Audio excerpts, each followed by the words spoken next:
So, why McLaren 650S, you might ask yourself? Well, the answer is simple. No other car captured my lust as this car did. Before buying this car, I actually went and test drove many cars, including the Lamborghini Aventador, Lamborghini Huracan 458 Special, and then the 488 wasn't out yet when this car was out, so I didn't test that one until later on. But anyways, my point is, all those cars are amazing in their own way. However, no car captured the essence of a true supercar, in my point of view, as much as this car did. Test driving them all back to back really gave me an idea of what a supercar should be like on a daily basis. The Ferrari was very edgy. Don't get me wrong, Ferrari guys, I love Ferraris, but I don't know, it felt very edgy. It felt like it was on its toes all the time. The Lambo, I used to be a big fan of Lamborghini. Well, still am. I used to worship Lamborghini. But I realized after driving Lamborghini that they're show-off cars. That's all they do. They don't drive the way you want a supercar to drive. They're not as involving or as intimidating. Well, intimidating maybe in terms of looks, but at the end of the day, it was still an Audi. It was still an Audi in the car. So I don't know how to explain it. It's just not what I really wanted from a supercar. And then when I was going home, when all hope seemed to be lost, I said, you know what, let me just pass by McLaren, see what they have. And this was back when the 650 was still brand new. I thought the 650 wasn't even out. I thought that they had the 12C only. So I passed by McLaren and voila, they had the 650 available. And I said, okay, let me test drive this car. Let me see how it works. So took it out for a spin, and believe me, within the first 15 minutes, I knew that this was the car that I wanted to buy. It was unbelievably fast, unbelievably good in every way possible. Like, people often accuse me of being a McLaren fanboy. I wouldn't consider myself a McLaren fanboy. I would consider myself a facts fanboy. You see, I like facts. So when the opportunity came to drive the 650S, I realized what an amazing car it was. Every single aspect of the car was amazing. Handling, speed, noise, the comfort, the way this thing accelerated off the line, it was just unbelievable. Like, a car with this amount of power to be very comfortable when you want to drive it comfortably, but at the same time be very, very, very fast when you want it to be, it just doesn't seem right. The other cars didn't offer this kind of flexibility between all these components together. So I went ahead and I purchased the 650S, and I've been loving it more and more and more by the day. Because first of all, okay, we do race, everyone races, whatever. You race, just listen to this.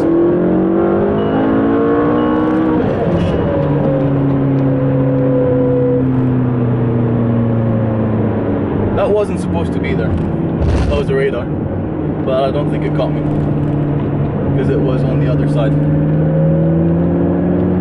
Yeah, anyway, so we race people, we race other cars. No car, and I guarantee you, no stock car. Like, look at this seat guy. Let's demonstrate what we can do.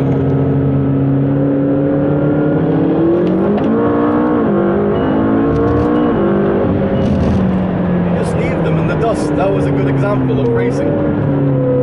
No one can get, like, I'm lost for words. I'm not good at multitasking, but no car car can keep up with this car in stock form, except for the obvious 3 hypercars, the 918, the P1, and the LaFerrari. Other than that, I've yet to see a car that can keep up with this car. And that includes the 488 GTB, that includes the Huracan, that includes, hell, even the Aventador. The Aventador, the 650 obliterates it, like, off the line and on a straight line as well. Like, I don't know how to explain it. So, 650S. What can we say about this car? It's a very, very comfortable car to be in. I love driving this car. Like, every moment I get to, like, or every opportunity I get to drive this car, I take it. Some people say, oh, you shouldn't drive supercars a lot. You know, they're not really comfortable. They're very risky to drive a lot. But you know what? I realize that the best joy comes from driving supercars on a regular basis. So that brings us to the next question. What do you have plans for future cars? Well, not so long ago, like, okay, a year ago when the 675 came out, I fell in love with that car. The 675 LT is what the 650S should have been from day one. The raw, ludicrous, loud. People always accuse McLaren for being, the McLarens are very docile, they're very, they're not edgy like a supercar should be, or as Chris Harris said, people always accuse McLarens for being too perfect. But is there such a thing as too perfect? Like, I don't get it. People, you don't know what people want anymore. So what McLaren did, they got the 650 as a recipe and they injected it with raw performance. So they dialed all the comfortness back, all the supercar livability, like day-to-day basis, everything that was all dialed back to create the 675. So the 675 is 100 kilograms lighter than the 650S, which wasn't really fat to start with. The 650S weighed at maximum 1,350 kilograms dry. The 675 shaved 100 kilograms from that. Can you believe it? Like, the power to weight ratio is that of a 918, and the 675 isn't in the same aspect as a 918. Don't forget, that's a P1 territory. But the 675 takes the 650S to a whole new level. As much as I love the 650S right now, the 675 is just completely different. Okay, so enough about the 675. That's gonna come soon, like next week or whatever. Let's talk more about the 650S. What don't I like about this car? What don't I like? Well, it's not as exciting as you'd want a supercar to be. Like, sometimes you don't really need all that excitement. So you just want to cruise around. And oh, one more thing that I really love about this car, it's the personality that the car has. It's not like Lambos or Ferraris. They don't ask you to, like, the car doesn't ask you to look at me, please look at me. It's not that showy, it's not that shouty. It's like a lady, like a well-dressed lady that doesn't need your appraisal. Whereas other supercars, they're like, you know, sluts. They just wear like very revealing clothes or whatever, just to get people to see them. But this is a different category. However, the 675 is that same lady, but wearing like some stockings and thighs, whatever the hell it is. It excites. It excites me. Like, it's really a looker. When you look at that rear end, when you look at the car from the back, it's amazing how just adding like a different bumper, like changing the look of the front and the rear together will transform this car from looking very docile to something extremely aggressive. So what don't I like about this car? The sound system. The sound system in the McLaren isn't all that amazing. They tell you, oh, it's the upgraded Meridian sound system, blah blah blah. Well, yeah, no, it's not. It's very boring in terms of sound. It doesn't have that deep bass. That's one aspect that I don't like the car. Another thing, the rear view camera. The rear view camera is shit. You're better off, like, it's like a sonar basically. You can't even tell what's behind you. You're just there to see if there's anything that you're gonna hit. But if you come to like read details or whatever, you will never understand anything. Like the camera is really shit. Ferrari's camera, however, is incredible. What else? Okay, then the iris system. Many people say, oh, it's very laggy, it's not good, basically. Well, I like it. I think it's very simple. I like the car, very simple, but they should have added more things to it. Since it's an Android-based system, they could have added a few more apps, a few more, you know, things to play with, basically. What else don't I like? Yeah, I think that's it, to be honest. There's nothing else that I wouldn't like about the car. Well, I've had the car now for, well, I've had two cars. The first one, which ended up in a, anyways, that one is gone. The first 650S. This is the second 650S. Over a span of a year and a half. Throughout both cars, done around 22,000 kilometers. And now just waiting for the 675 LT, which I think is gonna stay with me for a very, very long time. Yeah. What else can I talk about? Braking. Yeah, there we go. Braking in the 650S it's less effective hitting a tree or hitting a wall. The way this thing brakes really mind boggles me. Not only are the brakes really good, the air brake, once deployed, actually the air brake has the same stopping power apparently as a normal hatchback. So if you're running without any brakes, just the air brake, you have the same power same braking power as a family hatchback. That is something. So think of it as a plane's flaps. When the plane's decelerating in midair, it uses flaps. Same thing in the back. And once that air brake is deployed, you can't see jack shit, nothing behind. I just want to show you the rolling acceleration of this car. So 2,000 RPM, 60 kilometers an hour.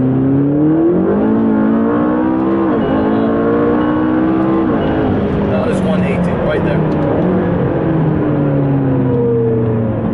So you tend to think of physics in a different way when you're in a McLaren 650S.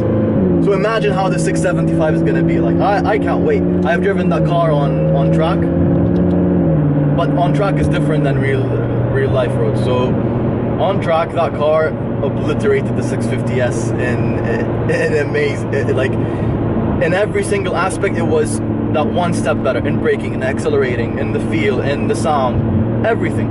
So I can only imagine what the 675 will be like. And bear in mind, McLaren is a very new car company, yeah?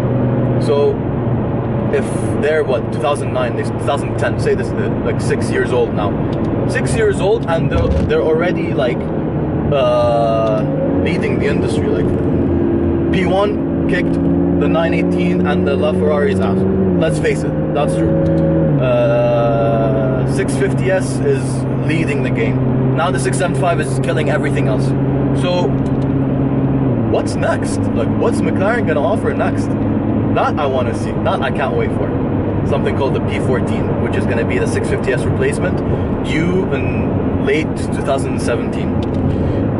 Plans are, yeah, I will get that car, but I need to see it, drive it first, because as we know, this is something that happens with like many supercar companies. Ferrari, when they released the 458, they released the Speciale. So the 675 is the Speciale of the 650S. So now when they released the 488, it really lacks emotion. It's not like the Speciale in any way. I personally, if I were to choose between a 488 or a 458 Speciale, I would definitely go for a Speciale. So my theory is the P14 will be amazing, but it will lack the raw essence of a supercar. Maybe I'm just saying that based on Ferrari, it will lack that raw essence of a supercar that the 675 has. So that's why we're gonna wait for the P14, then test drive it, then see how it is. What else? Yeah, I think I covered it all regarding McLaren and why I love McLaren so much. Fuel efficiency. Yeah, there we go.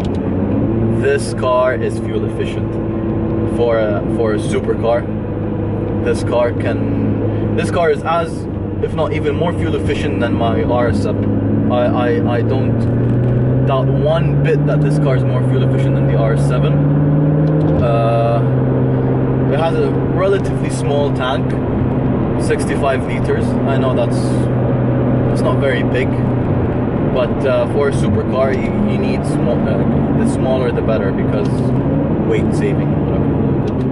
The only thing this car is missing is a lift system, which I had in the previous car, but I never really used it because to access the lift system you have to go through the menu, and it was such a hassle. So I was good without it. And I realized that if you do scrape on anything, it's not the nose, it's the small fins beneath the car. There's 2 fins in the front, and each fin can be replaced for 60-70 dirhams, which is absolutely nothing. So this one doesn't have it. However, the 675 LT that I ordered does have it, because it's 20 millimeters lower and the nose extends quite a lot in front, so I didn't want to scrape that car. Just listen to the end. So, acceleration.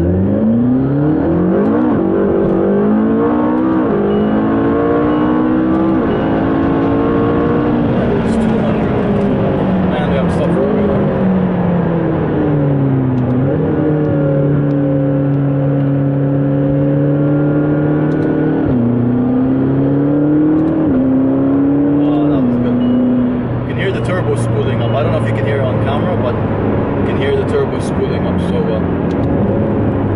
Start off with the exterior. We'll start off from the back. A couple of visual upgrades I've had on the car. I've had some aftermarket rear diffuser installed by Revo Sport. I think this car looks very dull in its stock form, so with the diffuser it looks very aggressive, and as you can see it's actually sticking out quite a lot, which I really like. So the color is known as Aurora Blue, one of 2 blues available for this car. Yeah, Trofeo R tires. Let me tell you, these tires are epic. The way they grip, the way they handle on the racetrack, on the road. You can see the tread is almost gone, but I've used it on 2 track days now, and they've been performing amazingly. The courses are not bad, the ones that come stock with the car, but I don't know, this car has too much power for the courses. So moving on, as you can see, I have fitted a side skirt, also by Revo Sport, carbon fiber. One thing that I really didn't like when they did this is that this is the car's original side blade, but they can't remove that. So the existing one stayed, and the bottom one had to go under. It doesn't look that bad, but yeah. So moving on. Brakes, ceramic brakes. My brakes are almost gone. Oh yeah, you can see these P0 Pirellis. I like those, like it a lot. Yeah, so brakes, front and rear, 6-piston, 4-piston, ceramic brakes. So moving to the front, carbon fiber splitter,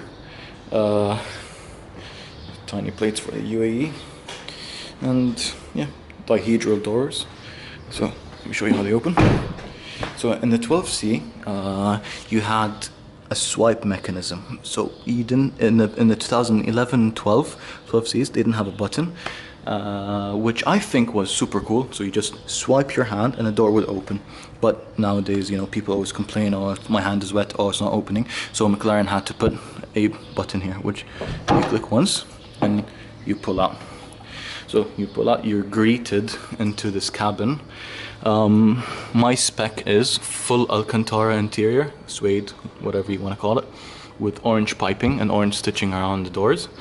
I really tend to take care of my car from the inside because Alcantara, as many of you know, is very prone to getting dirty from dust and smudges and whatever, especially the steering wheel.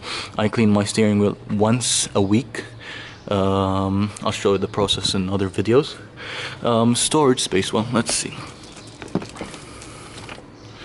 It's not bad. You can fit a few things in the back. A net here. Yeah, I've never really had a problem with storage. Let me show you the front. This is how you open the front hood. Okay, so go to the front. There's a little latch here that, yeah, there we go. It's ample. It's not bad. You can fit. My friend actually fit inside there. You have nets here, here and there. What is this? Oh, this is the towing thing. So, well, yeah, it's pretty decent. Not that you're gonna carry around a lot of things in the back, anyways. So, let's get in the car. So the door has to be closed very hard. In the new 675 LT, there's a soft close mechanism, which you just pull the door and it will pull itself in if you fail to close it all the way. Let's just start it up, not fully, and switch off the AC. So you are greeted as soon as you come in with a sweeping dial. So over here you've got the odometer and the menu system, which you can go settings, information, voice control, trip, back to home.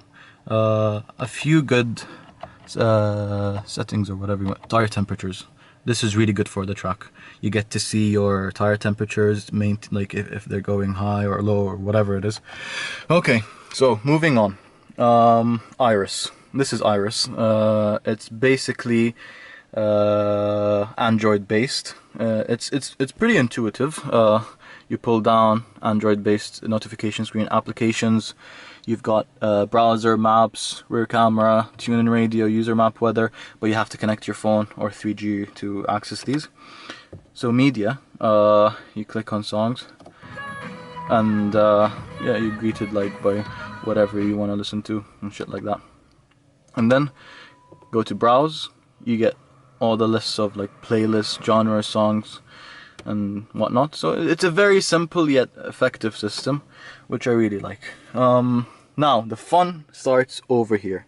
So just focus. Yes, okay. Engine start stop. That's universally known.